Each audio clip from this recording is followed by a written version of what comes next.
"You get $1,000, Dad." My son mocked me, convinced he would inherit the $8 million his mother had left behind. I just waited in silence. When the lawyer turned to the next page, his face went pale. I was standing in front of the mahogany coffin when I felt my son's hand pushing me aside. It was not a gentle touch, the kind you would expect at a funeral. It was deliberate, calculated, strong enough to make me stumble in the worn dress shoes I had owned for 20 years. "Move aside, Dad. You have played your part." Michael's voice cut through the murmur of condolences like a rusty razor. 67 years of life, 42 years of marriage. And this is how my only son treated me the day I buried Elizabeth. Right there in front of business executives in Italian suits, neighbors pretending not to see distant relatives who came more for the food than for the memories. I did not cry, not at that moment.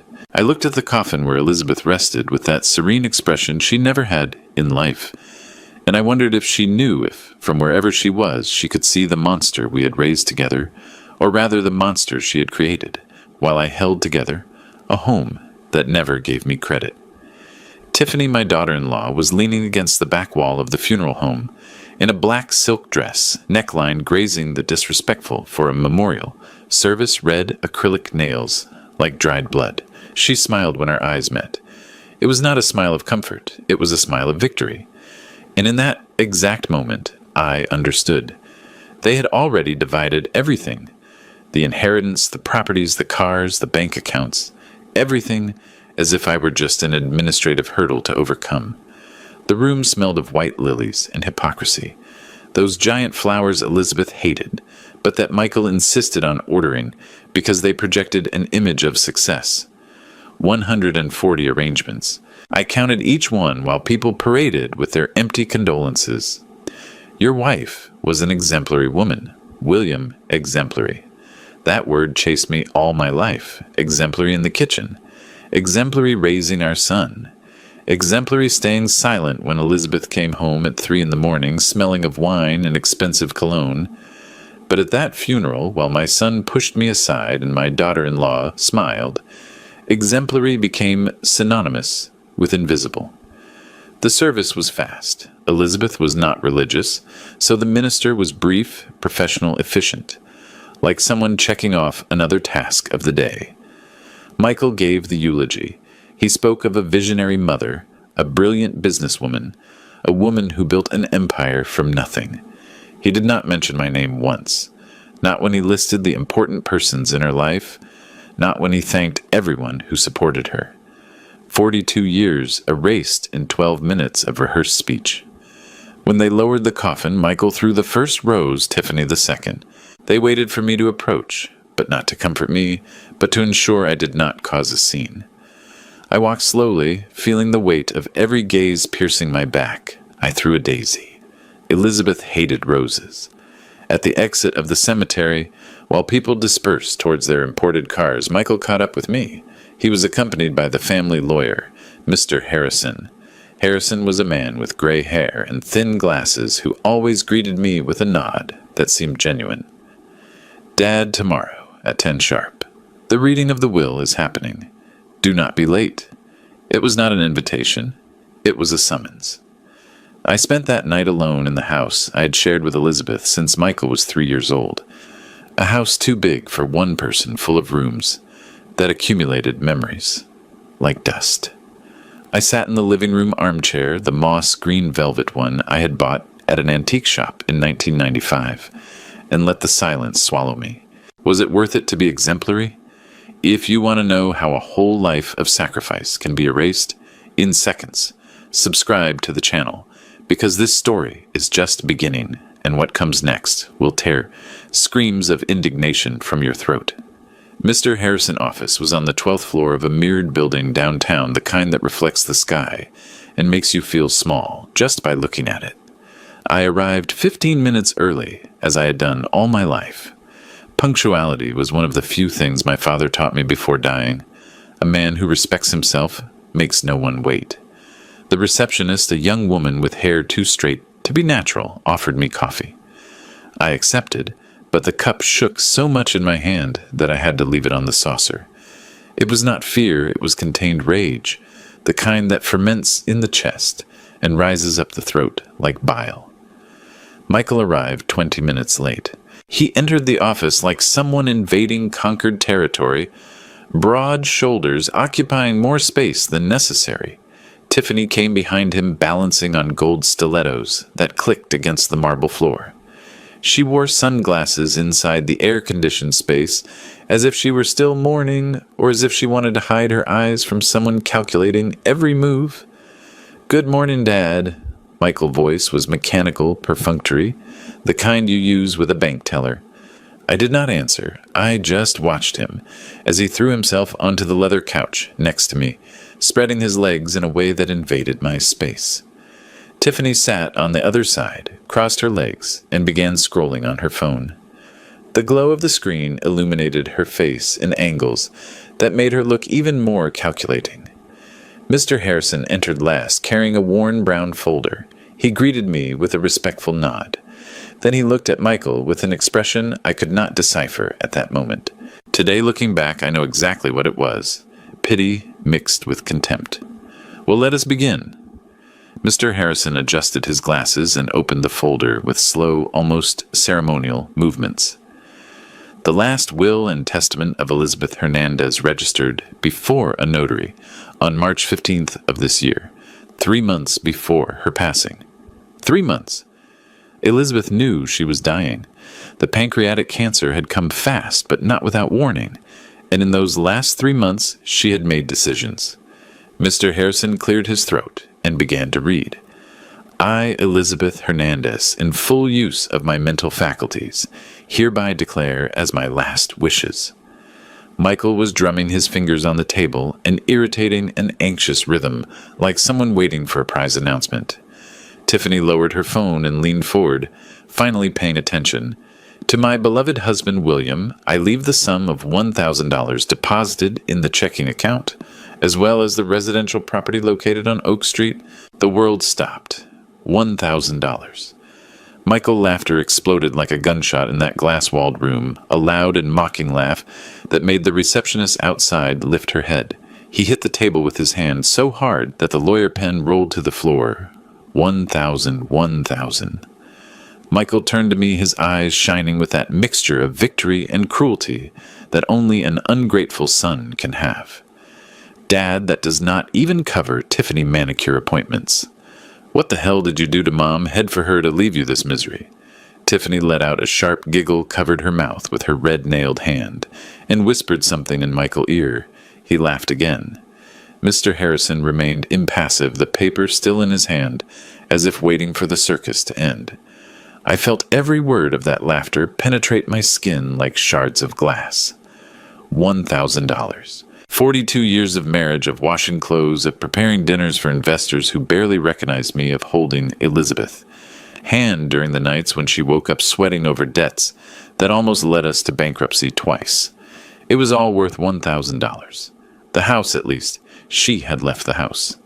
And as for the rest of the estate? Michael did not even wait for Mr. Harrison to finish. He snatched the paper from the lawyer's hands with a rough movement. "Let me see this. Mr. Harrison, please." The lawyer tried to recover the document, but my son was already reading aloud, emotion dripping from every syllable. "To my son, Michael, I leave the entirety of my commercial interests, stock holdings, commercial properties, financial investments, and vehicles for an estimated total estate value of $8 million. $8 million. Tiffany jumped and hugged Michael, screaming as if she had won the lottery. He lifted her off the floor, spinning with her in the middle of that mahogany and glass office. I remained seated, hands crossed over my synthetic leather briefcase, which I had carried for 8 years, watching my son celebrate as if I were not there, as if I had never existed. "Do you know what this means, my love?" Tiffany ran her hands over Michael's face, that shrill voice she used when she wanted something. "We can buy that penthouse in Miami and change the car. I have always wanted a Mercedes convertible.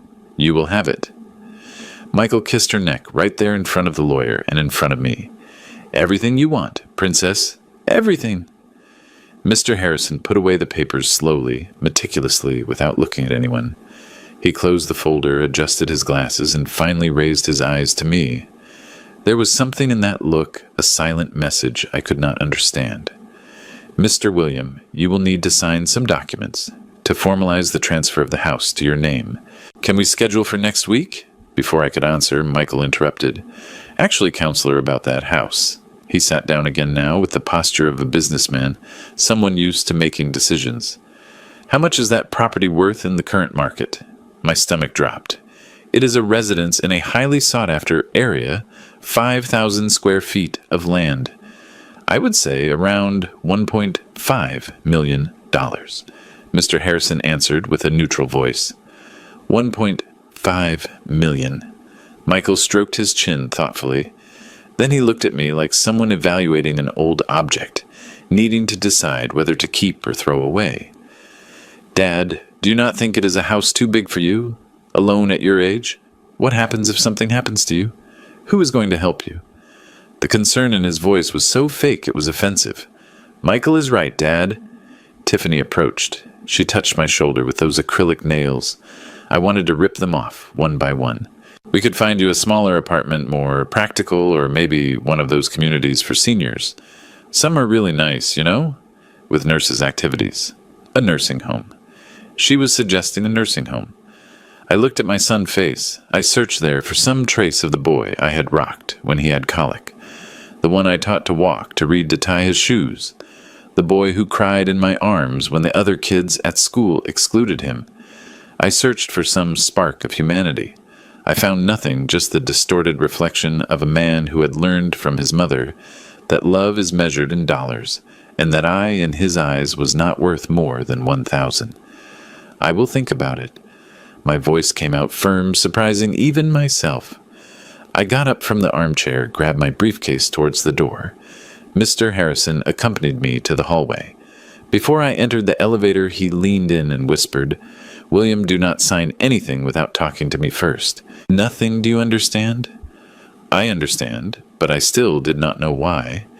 I would only find out when it was too late for Michael to turn back. The days following the reading of the will were like living inside an emotional freezer. Michael did not call me again. Tiffany stopped pretending to be nice.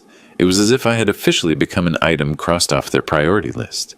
But the house was still mine for now. I knew they would come back. People like Michael and Tiffany always come back when they want something. And the following Thursday, exactly at 11 in the morning, the doorbell rang with that insistent urgency of someone who does not accept being ignored. I opened the door and found myself face to face with both of them. Michael wore a charcoal gray suit I had never seen before, surely bought with the newly inherited money. Tiffany wore a beige linen outfit and carried an executive portfolio as if she were there for business. She was. Hi, Dad. We need to talk. Michael entered without waiting for an invitation, his Italian leather shoes marking the hardwood floor I had waxed the day before. Tiffany followed him, her French perfume filling the air in a nauseating way. I closed the door slowly, mentally counting to 10, a technique I had learned from decades of swallowing insults. Sit here, Dad. This is important. Michael pointed to the sofa, my sofa, as if he owned the house. I sat on the edge spine, straight hands in my lap. A posture my grandmother said belonged to a man who does not bend easily. Tiffany opened the portfolio and spread papers on the coffee table. Architectural plans, real estate appraisals, brochures of compact apartments in neighborhoods I had never heard of. Look what we brought you. Her voice was too sweet, the kind of sweetness that precedes poison. Lovely apartments, furnished in complexes with 24-hour security. This one even has a recreation room for seniors. She pushed a colorful brochure towards me. A square building without personality, with tiny balconies and a pool the size of a bathtub. The kind of place where people go to disappear silently. We are thinking of your well-being. Dad. Michael leaned forward, elbows on his knees. That posture of someone about to make a generous offer. You would be much more comfortable in a smaller place, without stairs, without a garden to take care of, without maintenance worries. In this house? I asked, although I already knew the answer. Well, Michael exchanged a quick look with Tiffany. We were thinking of selling. The market is hot. It is the perfect time. With 1.5 million in the pocket, of course. And if I do not want to sell? My voice came out calm, almost curious. Michael's smile faltered for a fraction of a second.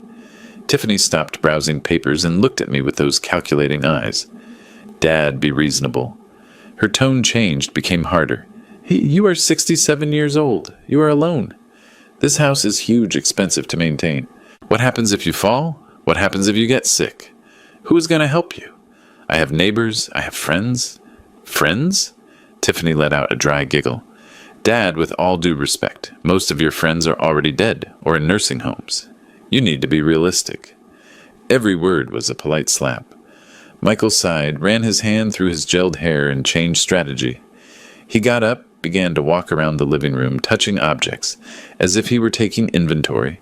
He stopped in front of the rosewood sideboard that had belonged to my grandmother. These old things here. He knocked his knuckles against the dark wood, the sound resonating hollow. They are worth a fortune, you know. Authentic rosewood, probably 80 years old. $15,000. Easy money. My heart squeezed. That sideboard had belonged to Grandma Edith. It passed to my mother, then to me. I used to polish that wood every Sunday, conversing with the memories it kept. Technically, Dad. Michael turned to me, hands in his pockets. Everything inside this house belonged to Mom, and now belongs to me. The house is yours, but the contents, well, that is part of the estate. I felt the ground collapse under my feet. You cannot be serious. I am being practical. He shrugged, as if explaining basic math to a slow child. You do not need all these things, and I need to liquidate assets to invest in the business. Mom left the company, but working capital is tight. Tiffany got up. She ran her hand over the Austrian crystal chandelier in the dining room. This one here, for example, authentic crystal. 120 years old, should be worth about $2,000. We can sell it and buy you a modern lamp, much more practical. They were serious. They were going to empty my house, rip out every memory, every piece of history I had built. A team of appraisers is coming tomorrow. Michael was already heading to the door as if the matter was settled. They are going to catalog everything of value. Do not worry, Dad. We will not take your personal things, clothes, photos, that kind of stuff. You can keep those. How generous. Tiffany blew me a kiss in the air. That empty gesture people make when they want to seem affectionate without really touching the other person. Think carefully about the apartments, okay, Dad? We just want the best for you. And they left like that, leaving papers scattered on my table. The smell of expensive perfume in the air, and a black hole where a father heart should have been. I sat there in the silence heavy that settles after a storm. I looked at Grandma Edith sideboard the chandelier my mother had bought when she got married, the linen curtains she had sewn by hand 30 years ago. 42 years in that house. Every corner had a story. Every object was an anchor of memory. And my son wanted to liquidate everything, like clearance merchandise. It was then that the doorbell rang again. I got up slowly, legs shaking, expecting them to have returned to rip another piece of my dignity. But when I opened the door, I found Mrs. Patterson, my neighbor, with a pan of apple pie still warm in her hands. I saw those two leaving here with faces like vultures on the prowl. She entered without ceremony, put the pie on the kitchen table, and looked at me with those perceptive eyes of someone who had lived long and learned to read people. Tell me everything, William, and do not spare the details. And I told her. For the first time since Elizabeth died, I opened my mouth and let everything out. The humiliations, the $1,000 the plan to put me in a tiny apartment while they sold my life wholesale. Mrs. Patterson listened in silence, cutting generous slices of pie that neither of us touched. When I finished, she took off her glasses, cleaned the lenses with the hem of her blouse, and said the phrase that would change everything. William I was a lawyer for 40 years before retiring. And what your son is doing smells of coercion. Did you sign any power of attorney, any paper they gave you? No, not yet. Good. Do not sign anything and give me the number of that Mr. Harrison right now. Mrs. Patterson took my phone and dialed. She spoke with the secretary. She identified herself as Attorney Carmen Patterson, legal advisor to Mr. William Hernandez. A half-truth she transformed into established fact and demanded an urgent appointment. 20 minutes later, we were in her car, a 2010 Toyota Corolla, impeccably maintained, heading downtown. There is something very strange in this whole story, William. She tapped her fingers on the steering wheel, thinking, a woman like your Elizabeth does not leave her husband destitute like that, not after 42 years. Something was not said in that reading, and it was then that the first spark of hope lit up in the darkness. Maybe I was not as alone as Michael imagined. Maybe there was still a card up the sleeve that no one had played. That night, I could not sleep. I lay in the double bed that seemed too big without Elizabeth by my side, staring at the ceiling where a water stain formed the silhouette of a bird with spread wings. Elizabeth always said she would get it fixed. She never did. The memories came in waves, the kind you cannot control. 42 years pouring over me like cold rain at dawn. I met Elizabeth in 1983 at a college graduation party. I was 25 years old and in my third year of accounting, the first in my family to reach higher education. My mother took sewing jobs to pay my tuition. My father had died when I was 12, leaving nothing but debts and a gold watch my mother never took off. Elizabeth was just starting in real estate. She had a rusty blue Datsun 3 mended dresses and an ambition that did not fit inside her chest. She looked at me from the other side of the crowded dance floor and said the boldest thing I had ever heard.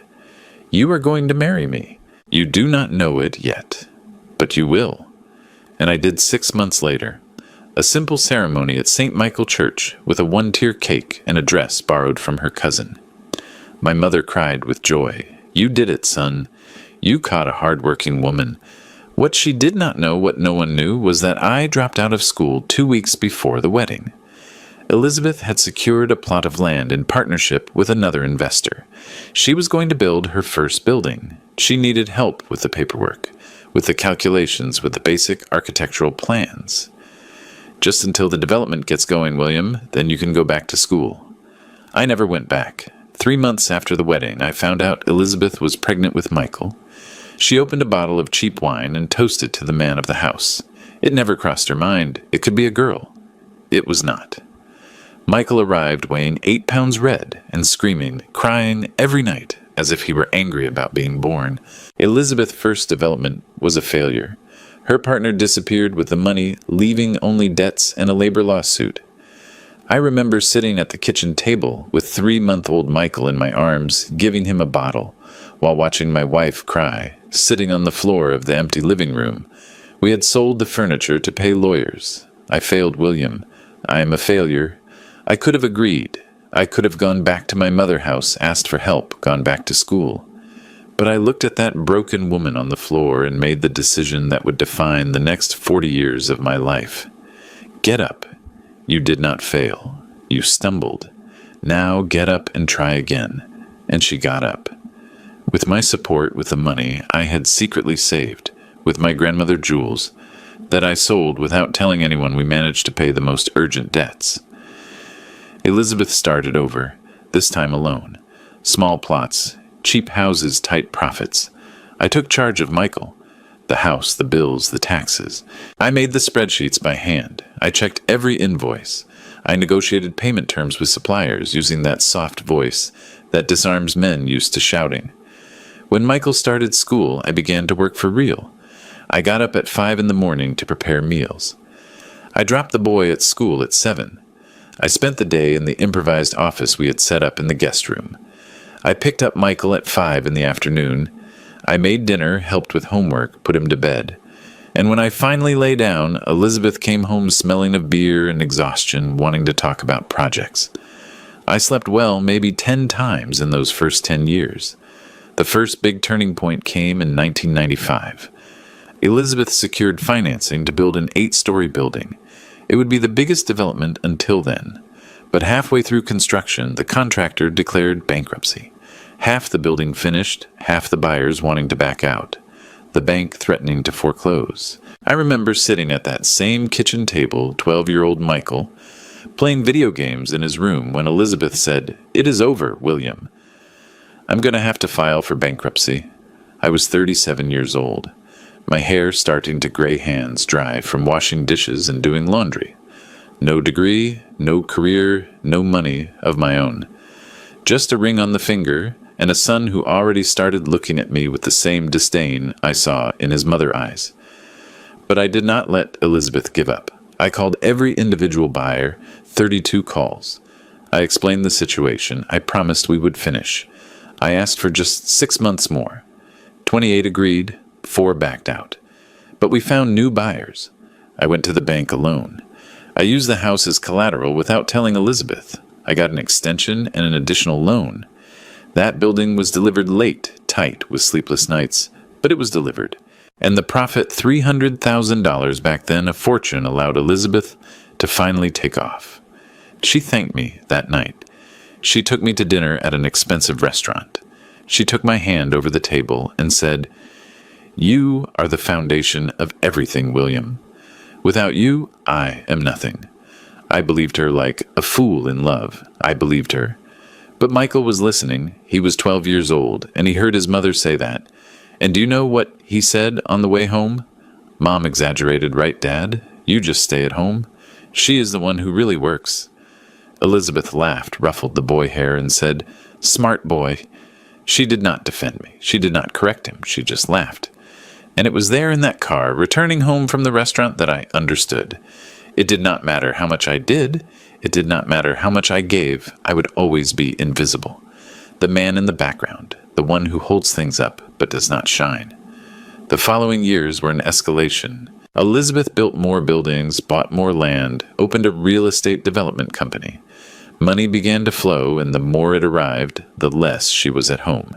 Meetings, business dinners, trips to conferences. I stayed taking care of Michael, who became more arrogant by the day, taking care of a house that grew bigger and emptier, taking care of a loneliness that no expensive furniture could fill. When Michael turned 18, he announced he would study business administration. Elizabeth celebrated, already planning for her son to take the reins of the company. When I suggested he try architecture, my unrealized dream, Michael looked at me with pity. "Architecture is for artistic types, Dad. Real men do business." And Elizabeth agreed with a nod. My son graduated, joined his mother company, met Tiffany at a graduation party. She studied public relations, all groomed, all calculated. They married fast. Elizabeth paid for the wedding. 300 guests, seafood buffet, honeymoon in Paris. They did not consult me on anything. I just paid the bills, organized. The vendors chose the flowers. At the reception during the speech, Michael thanked his mother for everything she was. He did not mention my name. It was that night I understood I had raised a monster. Or rather, I had let Elizabeth raise a monster while I fed the beast with my silence. And now, 42 years later, lying in that empty bed, looking at the bird in the water stain on the ceiling, I ask myself, what is a dedicated life worth? $1,000, according to the will.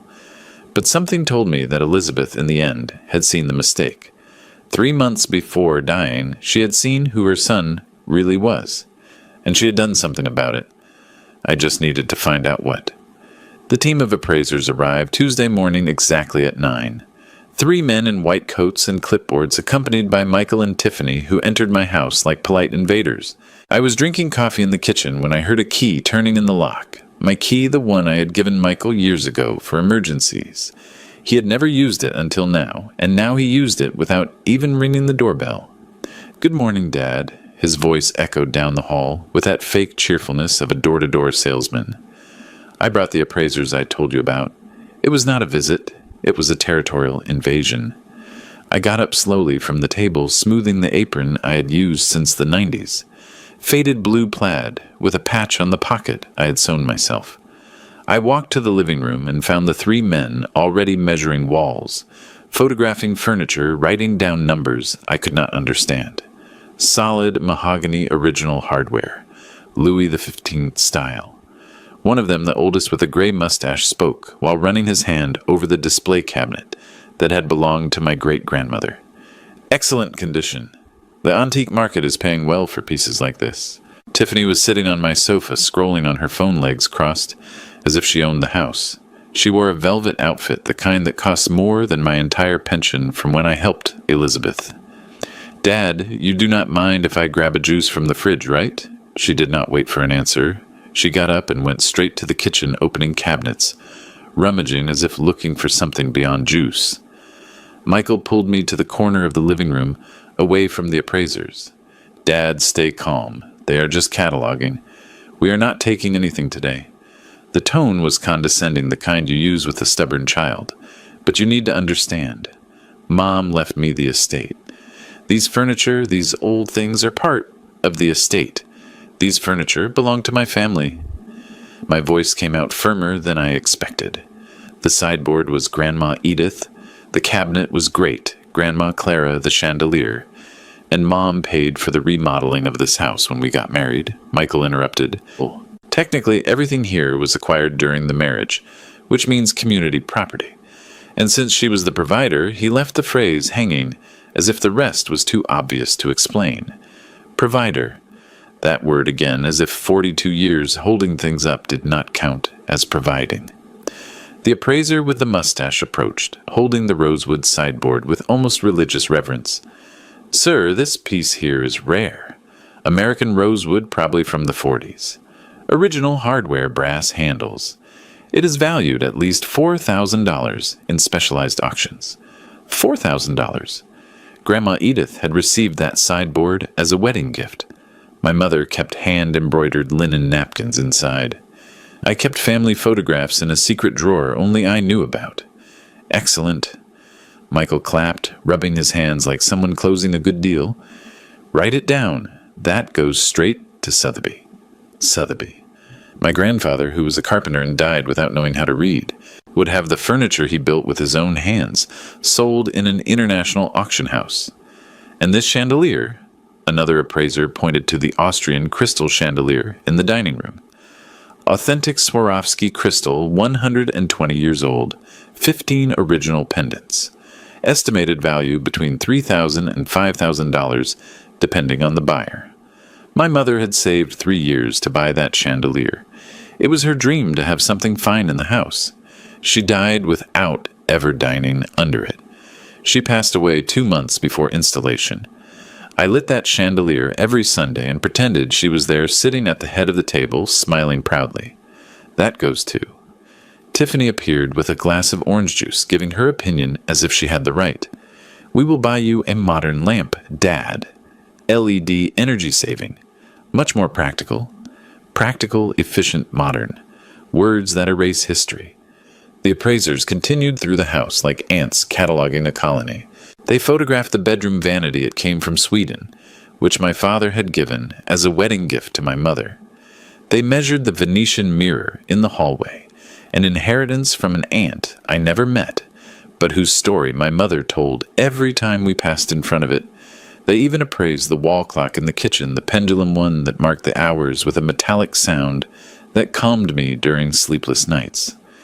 In total, this should easily bring $25,000 to $30,000, the main appraiser announced after 2 hours of inventory.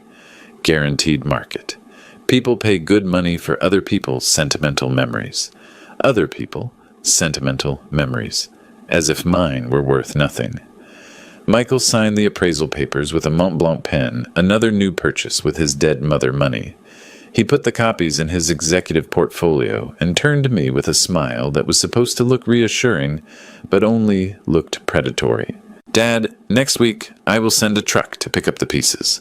I leave you the basic furniture, bed, sofa table, the essentials. He touched my shoulder, and it took all my self-control not to pull away. And with the money from the sale, I'm going to deposit $500 a month in your account, besides the $1,000 Mom left. See? You're going to have plenty of money. $500 a month. He was going to sell $30,000 in memories and give me $500 monthly as charity. And there is one more thing. Tiffany approached holding a silver picture frame from the bookshelf. It was our wedding photo, Elizabeth and I, young and smiling, full of future ahead. This is sterling silver, 1925. Right, Dad? Must be worth about $700. She began to take the photo out of the frame. Something inside me broke. No. My voice came out low but firm like reinforced concrete. Tiffany stopped the photo still in her hand, looking at me with surprise, as if she did not expect furniture to speak. What do you mean? No, Dad. Michael frowned. They are not taking this. I snatched the picture frame from Tiffany's hands with a quick movement that surprised even me. Not Grandma Edith's sideboard, not my mother's chandelier, nothing that holds my family history. Dad, you are being irrational. Irrational? My voice rose for the first time in 42 years of marriage and 20 years of early widowerhood. Irrational is you two entering my house without permission. Irrational is inventing that you have rights over things that are mine by blood, inheritance not by notarized paper. The silence that fell was heavy, like molten lead. The appraisers exchanged uncomfortable looks. One of them began to pack his clipboard, signaling he wanted to get out of there as fast as possible. Michael took a step forward, jaw clenched, eyes narrowed. I recognized that expression. It was the same one Elizabeth wore when contradicted, the same one that preceded shouts, fists on the table slammed doors. Are you going to obey me? He spoke slowly, every word weighing a ton. Because I am the owner of this estate, and if you do not cooperate, I have very good lawyers who are going to prove in court that these furniture pieces are part of Mom's assets. Then prove it. I heard my own voice, but it seemed to come from another person, a person tired of being trampled.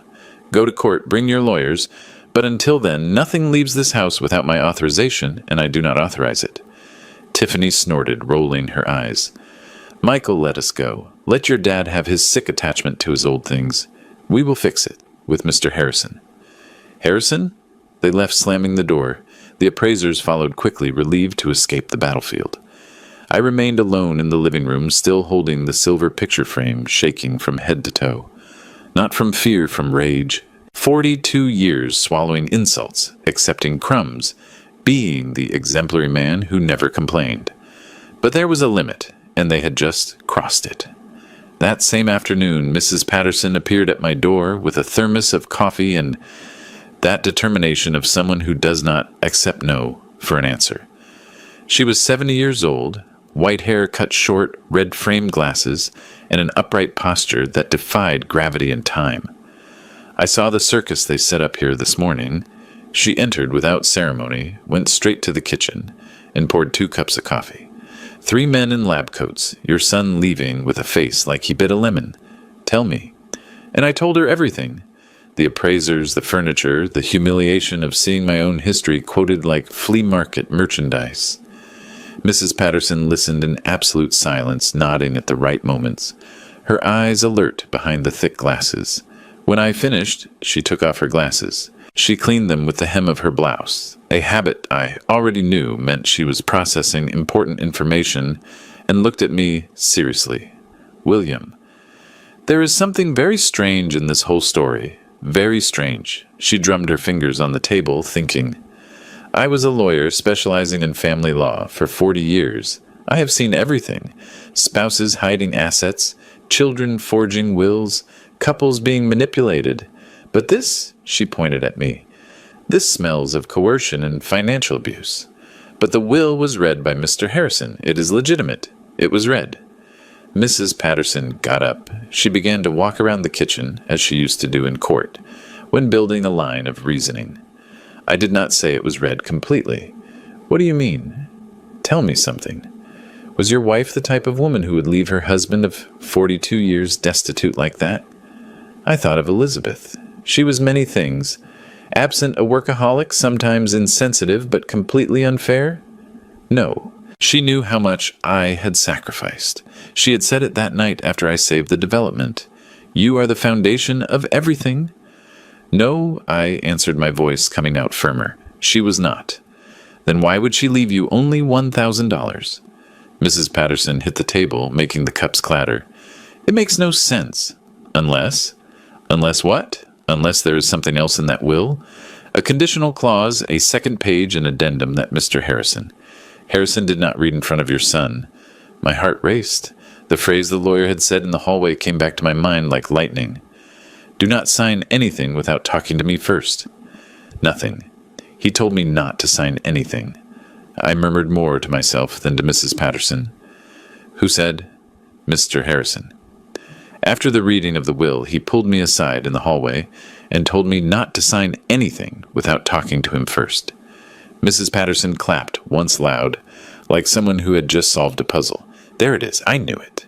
She took my hand with that surprising strength of someone who spent a life closing deals and unmasking lies. William, that man knows something you do not know, and neither does your son. That is why the insistence on making you sign papers, sell the house, put you in an apartment. They want to neutralize you before you find out. Find out what? That we will only know by talking to Mr. Harrison. Now. Mrs. Patterson was already picking up the phone. I tried to protest to say it was late, that we could wait until tomorrow.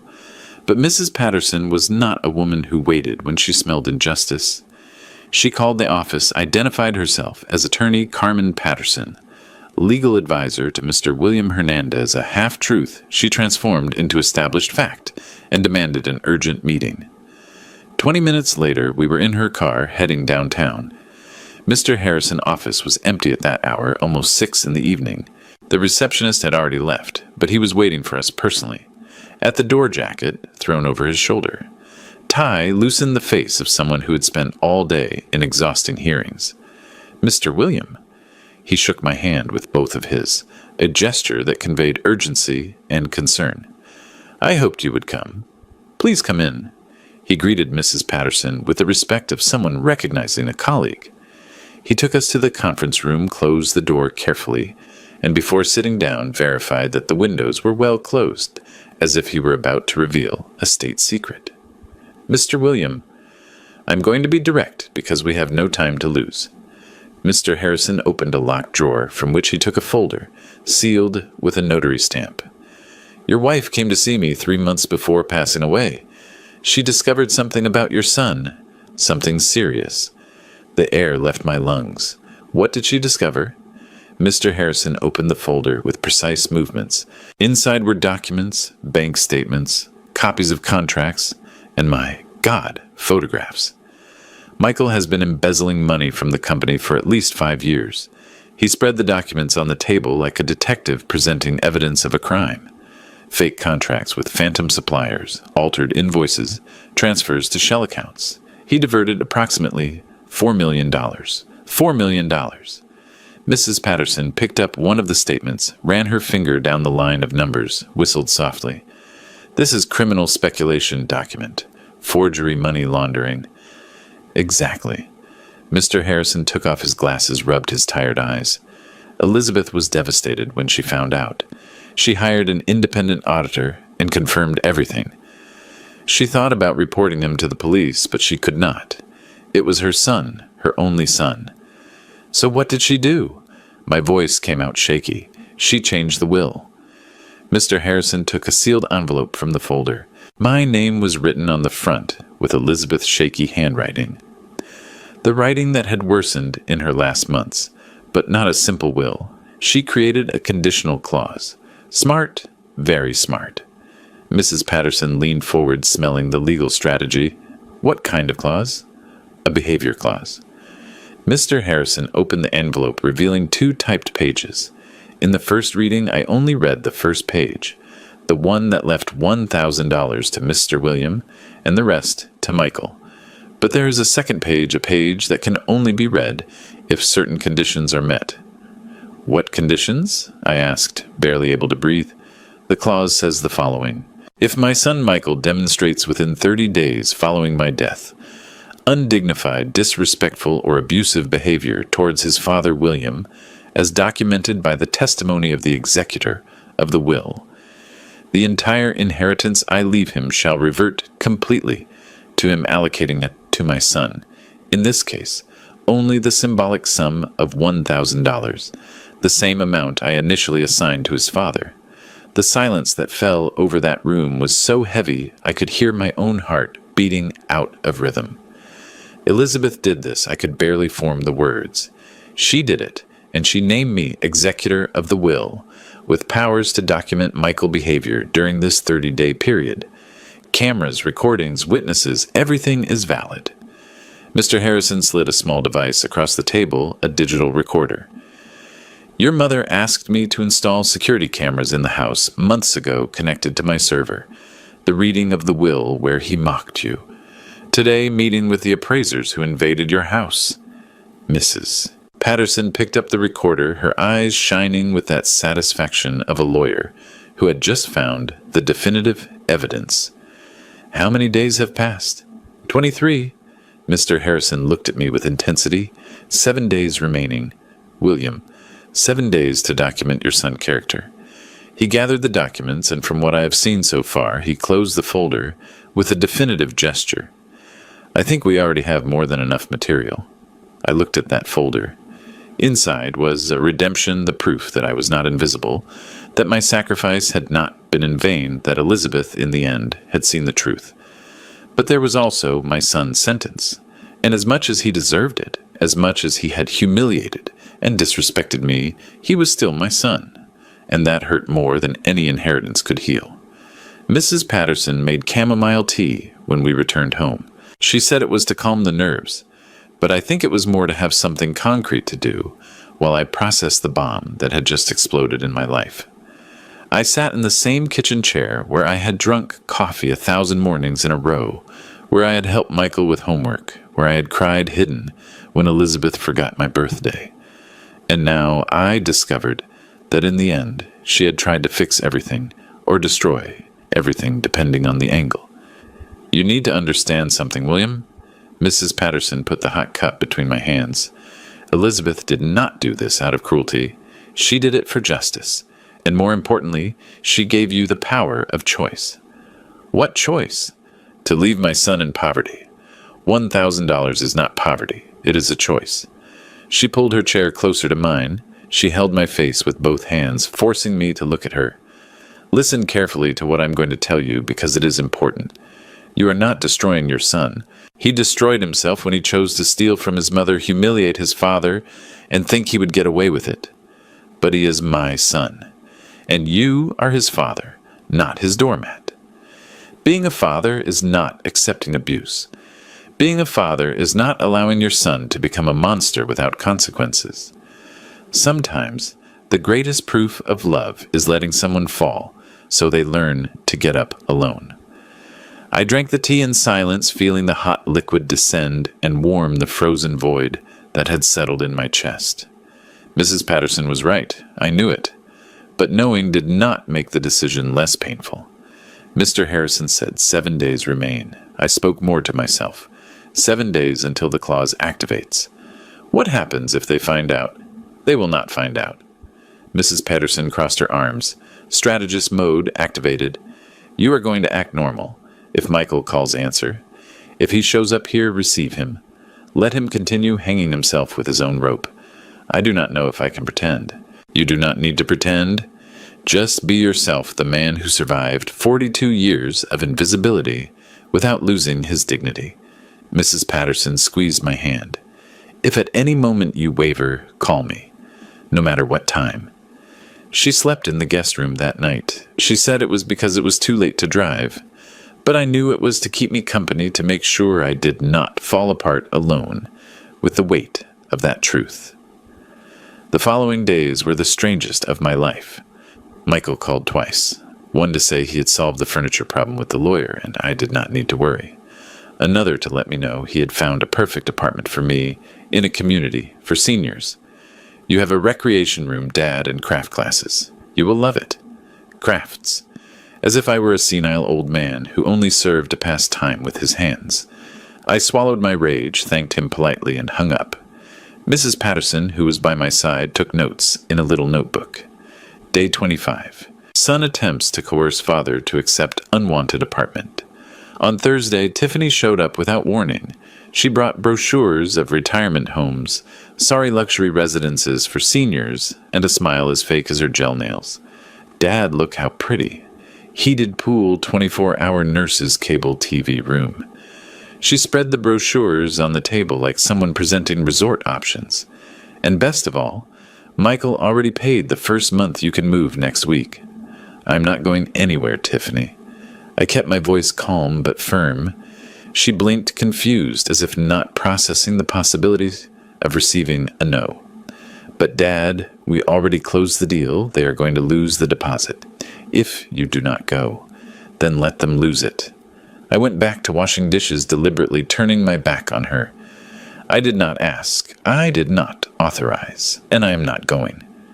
I felt her rage radiating against my back. She stood there a few seconds, breathing hard before picking up the brochures with rough movements. You are ungrateful. Michael only wants the best for you, and you are being ridiculous with this stubbornness. Her voice went up an octave. But that is fine. When you fall alone in this old house and lie on the floor for days without anyone helping, you do not come crying. She slammed the door so hard that the wall clock stopped for a few seconds before working again. Mrs. Patterson, who had listened to everything from the bedroom, appeared with her phone in hand. Veiled. Threat. Psychological coercion. Attempt. Of abandonment. Of elderly person. She smiled with grim satisfaction. Mr. Harrison is going to love this. On Saturday, with 3 days remaining for the deadline, Michael showed up with papers. Many papers. They were powers of attorney authorizations, property transfers, everything disguised in complicated legal language that a common person would not understand. Dad, I need you to sign these, just inventory paperwork. He put the documents in front of me, offering an expensive pen. Mr. Harrison sent them civil registry stuff, you know how it is. I took the papers, read slowly, every line, every paragraph, and there, hidden on page 3 under the innocent title, Assignment of Hereditary Rights, was the trap. I would be renouncing any future claim on Elizabeth Estate. Mr. Harrison sent this. I looked him in the eye. Yes, I spoke with him yesterday. A lie. Mr. Harrison had called me last night to say that Michael had tried to schedule an appointment, but had invented an excuse of being out of town. I'm going to read it carefully, and then I sign. I put the papers away. Dad, it is urgent. It needs to be today to present it on Monday. Then it will have to wait until Monday. I closed the folder across my arms. I do not sign anything without reading it well. I saw his jaw lock, his nostrils flare. His eyes darken in that way Elizabeth got when she was contradicted. You are challenging me? His voice came out low, dangerous. I am exercising my right to read what I sign. Do you know what your problem is? Michael got up abruptly, the chair scraping the floor. You never knew your place. You always believed you had the right to have an opinion, to decide to have a voice. But the truth is, you were always that, nothing more. Elizabeth husband. And now that she is dead, you are nothing. Every word was a precise slap. Nothing, he repeated, savoring the cruelty. Do you think you built something? That you helped with something? You were the luxury housekeeper, Dad, the one who cooked, cleaned, and stayed silent, while real men brought the money. I remained still. Not even Mrs. Patterson, who had come down when she heard the argument, dared to interfere. So I am going to tell you in a way even you understand. Michael leaned close to my face. Either you sign those papers, or I sue you for obstruction of probate proceedings. And believe me, I have very, very good lawyers. Lawyers who are going to prove that you do not have mental capacity to manage assets. They are going to commit you by force if necessary. He leaned even closer. You are going to end your days drooling in a third-rate nursing home, taking controlled medications and watching soap operas. Is that what you want? The silence that followed was cutting like broken glass. Then for the first time in 67 years, I smiled at a threat. I smiled because I knew what he did not know. I smiled because only 3 days remained. I smiled because every word of that speech was being recorded by the device Mr. Harrison had discreetly installed in the living room lamp. Do you know what, Michael? My voice came out calm, almost gentle. You are absolutely right. I never knew what my place was because my place was never under anyone's feet. I took the papers and tore them slowly, one by one. Now get out of my house and only come back when you learn that respect is not inherited. It is earned. Michael left my house that Saturday with a hatred so palpable I could taste the bitterness of it in the air. This time he did not slam the door. He just left in silence, and that silence was much more terrifying than any scream. Tiffany was waiting for him in the car, looking at her phone. I saw through the window when he got in, hit the steering wheel twice, and sped off tires, screeching on the asphalt. She turned to look at my house, and even from the distance I could see the smile. It was not a smile of victory. It was a smile of someone who was planning something. They are going to come back. Mrs. Patterson was by my side, watching the car disappear around the corner, and they are going to come back with everything. I know. 3 days remaining, William. 3 days until the deadline of the clause. Can you hold on? I looked at that woman I barely knew 2 weeks ago and who was now my only real ally in this silent war. Mrs. Patterson had lit a light in a corridor I thought ended in complete darkness. I am going to hold on. My voice came out firmer than I felt, because I have no choice. But in reality, for the first time in a long time, I did have a choice, and I was choosing not to bow. That same night, Mr. Harrison appeared discreetly through the back door. He brought a laptop and a serious expression that made his face look like a familiar crime scene. William, I need you to see this. He opened the computer on the kitchen table, adjusted his glasses, and pressed play. The screen showed my living room, a discreet angle, captured by the hidden camera in the lamp. And there was Michael, in high definition, saying every poisonous word he had spat hours before. You were the luxury housekeeper, Dad, the one who cooked, cleaned, and stayed silent while real men brought the money. Hearing it a second time did not hurt less. But this time there was a layer of distance, as if I were watching someone else's story. A man who had been humiliated too long. I also have recordings of the reading of the will, the meeting with the appraiser's Tiffany visit with the nursing home brochures. Mr. Harrison ran his fingers over the trackpad, showing folder after folder of audio and video files. 27 days of documentation, 27 days of your son proving exactly the type of character your wife feared he had. Elizabeth knew. She knew. Mr. Harrison closed the laptop carefully like someone closing a coffin. The financial diversions were the straw that broke the camel back. But Elizabeth had been observing her son's behavior for years. The arrogance, the contempt, the lack of empathy. She told me something I will never forget. Counselor, I raised a monster, and now I need to ensure that monster does not destroy the only person who was always by my side. Tears came without asking permission. They were not tears of sadness. They were tears of validation, of finally being seen by someone who mattered. Mrs. Patterson hugged my shoulder, squeezed hard. 3 days remaining. Mr. Harrison put the laptop in his bag. Monday. 30 days will have passed since Elizabeth's death. I've called a new meeting at the office for a supplementary reading of the will. Michael. He does not know what it is about, but he is going to attend. I sent the official summons through the civil registry. He has no choice. And if he suspects? The lawyer allowed himself a discreet smile. He thinks this meeting is for you to finally sign the inheritance waivers. I left it implied in the summons. He is going to arrive confident, victorious, and he is going to leave destroyed. Mrs. Patterson completed without a shred of pity in her voice. Sunday, the day before the final meeting, the house was strangely silent. Neither Michael nor Tiffany made contact. No calls, no surprise visits, nothing. It was the calm before the storm, and I could feel the electricity in the air. I spent the day organizing the house, not because I needed to. The house was spotless, but because I needed to do something with my hands to not go crazy with anxiety. I was polishing Grandma Edith's sideboard for the 3rd time when I realized I was not just cleaning wood, I was saying goodbye. Because regardless of what happened tomorrow, nothing would ever be the same again. Either I would lose my son definitely, or he would learn a lesson so hard that maybe he would never forgive me for applying it, which could be worse. The conference room was exactly as I remembered it. Varnished mahogany table leather chairs, large windows showing the city down there, small, distant, oblivious to the drama that was about to unfold inside. Michael threw himself into a chair with that posture of master of the universe, legs open, arms extended over the back of the chair next to him. Tiffany sat next to him, crossed her legs, and began scrolling on her phone, as if this was just another boring meeting she attended out of obligation. Mrs. Patterson positioned herself strategically by my side. Mr. Harrison went to the door.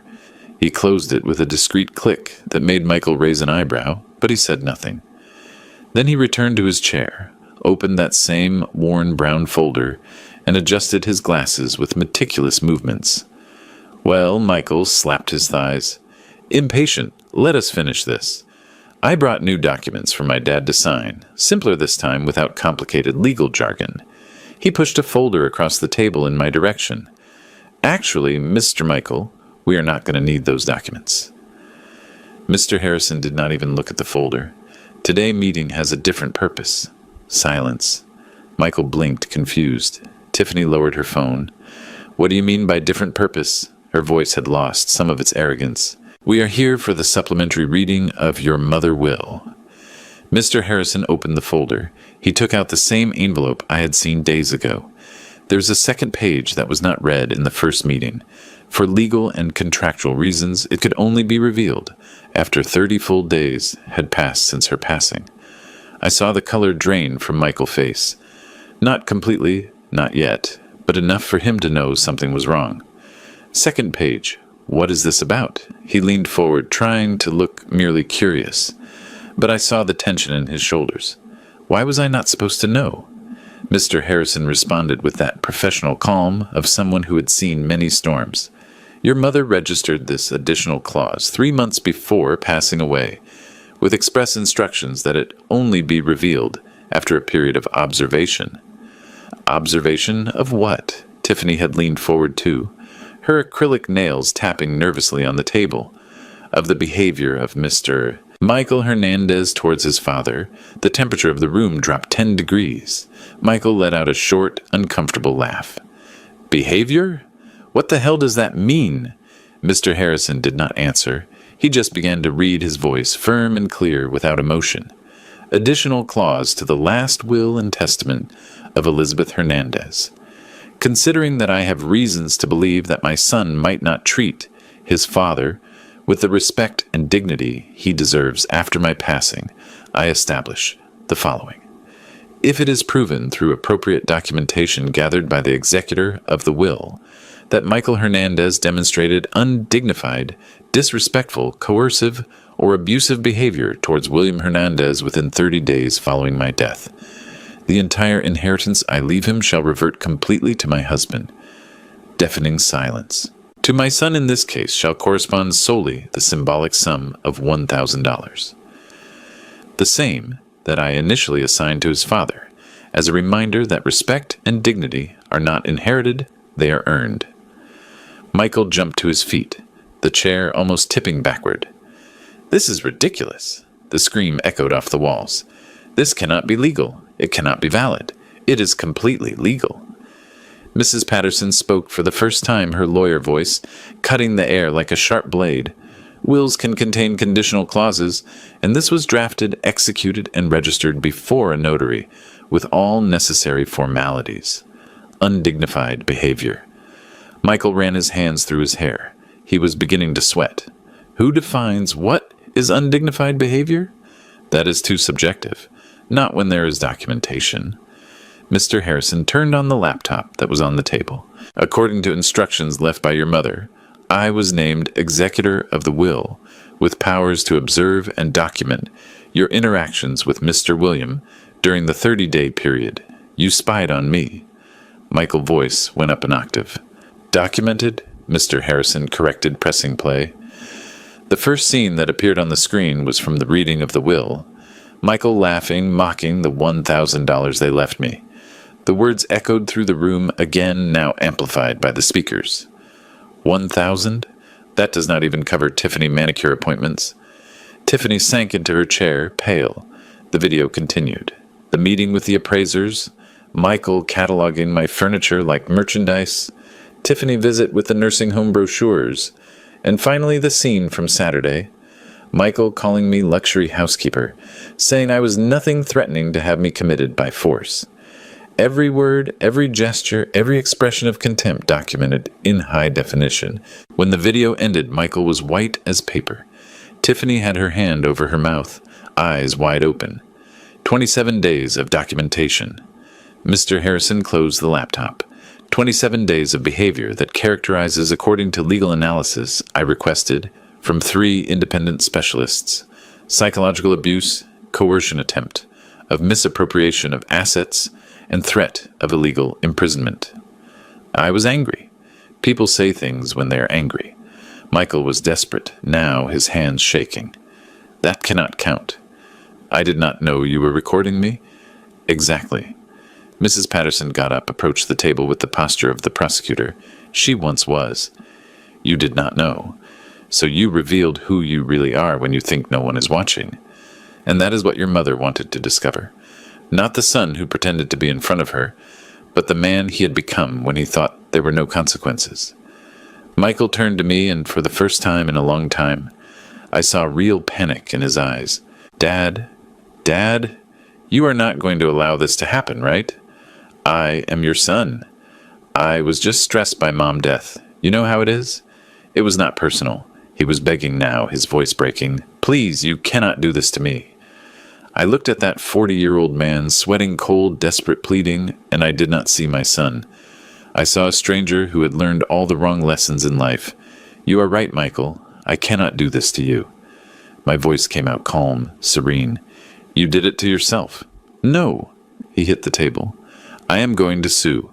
I am going to annul this ridiculous will. I have rights. I am an only child. You can try. Mr. Harrison gathered the documents with irritating tranquility. But you are going to lose, and you are going to spend the $1,000 you will have left on legal fees. Your decision. Tiffany got up, grabbing her bag. Michael, let us go. We are going to fix it with other lawyers. Real lawyers. She threw a poisonous look at Mr. Harrison. But Michael did not move. He was looking at me with an expression that oscillated between hatred and disbelief, as if he could not process that the invisible man he had trampled all his life had just flipped the game. How many years, Dad? His voice came out broken. How many years did you spend waiting for this? Planning to destroy me? I did not plan anything, Michael. Your mother planned. I just let you show who you really are. I got up, grabbed my briefcase. And if it serves as consolation, I hope those $1,000 teach you more about dignity than $8 million ever would have. I walked towards the door. Mrs. Patterson unlocked it. She opened it for me. Before leaving, I turned one last time. Michael was still sitting, head in his hands. Tiffany was on the phone, probably already calling lawyers, calculating if there was still any way to save the money. And I felt nothing. Neither joy for the victory, nor sadness for the loss. Just a strange emptiness where a father love should have been. Maybe that was what it meant to finally be free. The 3 months following that morning in Mr. Harrison's office were an emotional roller coaster I was not prepared for. Michael tried to challenge the will as promised. He hired a lawyer who promised him miracles in exchange for his last savings. But Mr. Harrison was right. They had no case. The clause was solid, the documentation irrefutable, and 3 independent experts confirmed that the recorded behavior characterized psychological abuse. The judge, a woman with gray hair with the tired eyes of someone who had seen too much family ingratitude, denied the appeal in the first instance.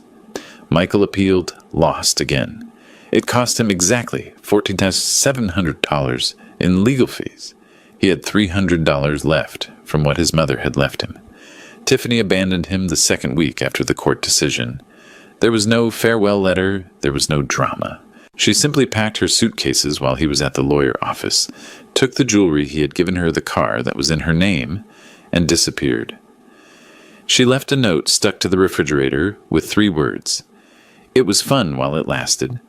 I found out about this through Mrs. Patterson, who found out from the gossip of the building where Michael lived, who coincidentally was the cousin of one of her former clients. Female information networks are more efficient than any intelligence service. I felt neither pity nor joy, just a cold realization. He had chosen a woman who loved him for what he had not, for who he was. And when the having ran out, the being was not enough. As for me, for the first time in 67 years, I needed to discover who I was, when I was not being defined by someone else. I was no longer Elizabeth husband. I was no longer Michael father. I was just William. And William needed to reinvent himself. The first thing I did was renovate the house, not because I needed to, the structure was solid, but because I needed it. I hired a young designer, a girl with big glasses and hair dyed electric blue, who listened to me for 3 hours before drawing a single line. "You want to transform memories into new beginnings?" she had said, looking at the rooms with eyes that saw possibilities. "Let us do it." We painted the walls, no more beige and white, the colors Elizabeth preferred, because they were neutral and increased property value. I chose cobalt blue for the living room, a deep blue that reminded me of the ocean I had never seen up close. Gold for the trim frames, doorknobs, baseboards. The designer suggested they made all the difference. The kitchen received Portuguese tiles in yellow and orange tones, colors that seemed to hold sun inside the house, even on cloudy days. Grandma Edith's sideboard stayed in the same place, but now restored, refinished, shining with renewed dignity. My mother's chandelier was cleaned, piece by piece, every crystal pendant polished until it reflected light like little stars. And where our wedding portrait used to hang Elizabeth and I, young and full of illusions, I put a photograph of myself at 25 before marriage, when I still dreamed of being an architect. That young man in the portrait had bright eyes. I had forgotten I was once like that. At 67, I enrolled in the open program at the University for Seniors, not to complete the architecture degree. That dream had been left behind, and that was fine. But I took a course in art history, another in urban gardening, and a third on civil rights that Mrs. Patterson insisted I take. "You never know when you are going to need it," she had said with that knowing smile. I made real friendships, not the superficial friendships of a businesswoman husband where you smiled at dinners and never revealed anything true, but friendships of people who recognized themselves in pain and overcoming. Men like me who had spent decades being invisible and were learning to occupy space. Henry's 71 widower of a doctor who cheated on him openly and left half the inheritance to her lover. Robert, 65, divorced after discovering his wife had a second family in another city. James, 69, who never married, because he took care of his sick father until he died, and when he was finally free, he was too old to start. We met every Tuesday afternoon in my cobalt blue living room. We drank tea in cups I had bought especially for this fine porcelain with gold details, and told our stories. We laughed, we cried. We reconstructed our narratives in a way that made sense to us, not to the women who defined us. I planted a garden in the backyard. Roses, jasmine, lavender flowers that Elizabeth never allowed because they attract bees and require work. Now the bees came and the work was mine. And there was something deeply satisfying about getting hands dirty and seeing something beautiful grow from my care. 6 months after the meeting in Mr. Harrison's office, Michael appeared. He did not warn he was coming. He just rang the doorbell on a Saturday morning, and when I opened the door, I almost did not recognize him.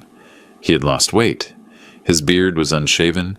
His clothes were simple, a faded t-shirt, worn jeans. Nothing like the Italian suits and leather shoes. "Hi, Dad." His voice came out hoarse as if he had not used it much lately. "Michael." I did not invite him in, not yet. We stood there on the threshold, an uncomfortable silence stretching between us like old gum. "Hey." He swallowed hard.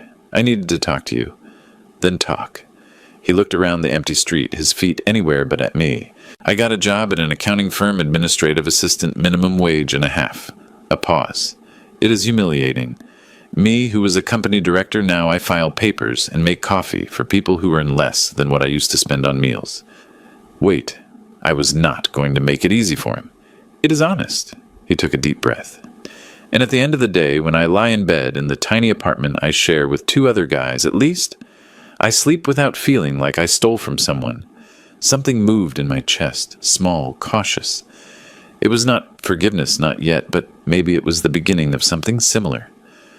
Why did you come here, Michael?"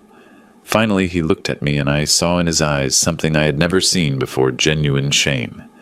"Because I spent 6 months blaming you, blaming Mom, blaming the world, and this morning I woke up and realized the only guilty one was me." His hands were shaking. "I was a horrible son, not just ungrateful, I was cruel, and you did not deserve any of that." Tears began to roll down his face. They were not manipulative tears. I already knew those. These were tears of someone who finally saw the monster in the mirror. I did not come to ask for forgiveness because I know I do not deserve it. And I did not come to ask for money because I learned that money I did not earn is worth nothing. He wiped his face with the back of his hand. I came to say I understood. I understood the lesson, and I am going to spend the rest of my life trying to become the son you deserve to have. I remained in silence for a time that seemed eternal. Then I stepped aside. Come in, I am going to make coffee. It was not complete forgiveness. It was not immediate reconciliation, but it was a door opening slowly, cautiously. Because in the end I discovered that justice is not about revenge, it is about restoration. And sometimes restoring means giving someone the chance to rebuild who they are, even if it hurts, even if it is scary, even if you are never father and son like before, because that before was broken from the start. 2 years have passed since that morning when Michael appeared at my door. 2 years that taught me that rebuilding bridges is slow, delicate work that requires patience from both sides. Michael did not become the perfect son of fairy tales. He did not move back in with me. He does not call every day. He does not pretend that years of cruelty can be erased with some apologies. But he shows up once a week sometimes. 2, always bringing something simple. Bread from the bakery. I like flowers from the market. Or simply his presence. We talk for real now. Not those superficial conversations of how are you followed by fine, but real conversations, where he tells me about work. They promoted him to financial analyst. He earns enough now to have his own apartment, small, but his. And I tell him about my classes, my gardening projects, the friends who became my new family. Once he looked at the cobalt blue wall of the living room and said, "It looks pretty. I never imagined you liked these vibrant colors." Neither did I answered, pouring the coffee. I spent 42 years without knowing who I was, beyond husband and father. I am discovering it, little by little. He stayed quiet a moment, stirring the sugar in his coffee with slow movements. I'm sorry for stealing that from you." His voice came out small. "You did not steal Michael. I gave it away. That is the difference." I sat in the armchair opposite the one that is now my favorite. Emerald green velvet bought in a vintage furniture store. I learned that no one can make us invisible without our permission. I chose to disappear because I thought that was what a good husband, a good father did. I was wrong. It was the most honest conversation we had had until then.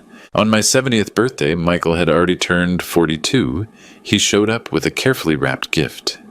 When I opened it, I found a rosewood picture frame clearly handmade with simple but careful carvings. I made it in a woodworking class, he explained, blushing slightly. I thought, well, you always valued things that carry history, so I wanted to start creating new stories. Good ones. Inside the frame was a photo of us taken 3 weeks before in the garden. Me watering the lavender, him in the background helping to prune the roses, both smiling. Not posed smiles, real smiles. The kind that happens when you are simply living a good moment. Thank you, son. And this time, the word son did not hurt. Mrs. Patterson continued to be my anchor. We had dinner together at least twice a week, alternating between my house and hers. She had started dating a 75-year-old widower, whom she met on a Caribbean cruise we went on together. Something I would never have done alone, but that Mrs. Patterson insisted we needed to experience. William, we spent all our lives taking care of everyone. It is time to take care of ourselves. She was right. The cruise was liberating. Seeing the ocean for the first time at 68 made me understand how many things I had stopped doing while I was busy being useful to others.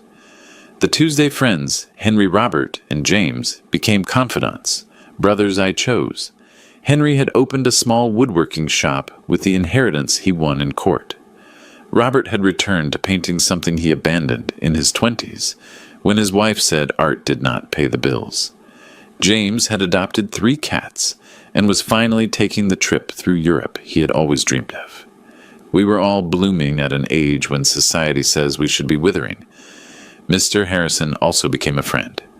I discovered he was a widower, had lost his wife to the same cancer that took Elizabeth. We understood each other in a silent way, as people who have survived deep losses can understand. One afternoon, drinking coffee, he told me that Elizabeth had cried the day she discovered Michael embezzlement. She blamed herself, saying she had raised a son who valued money more than character because she, herself, had spent her life chasing money. The clause in the will was not revenge, William. It was a mother's last attempt to save her son, to shake him hard enough to wake him up.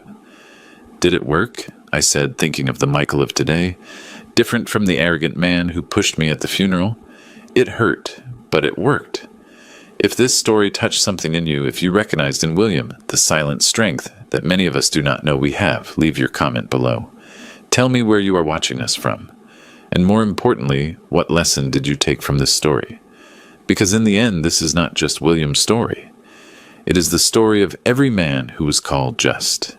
Just a housekeeper, just a father, just a husband. And one day discovered there is no just when you talk about a man who chooses not to disappear anymore. Like this video, if you believe it is never too late to start over.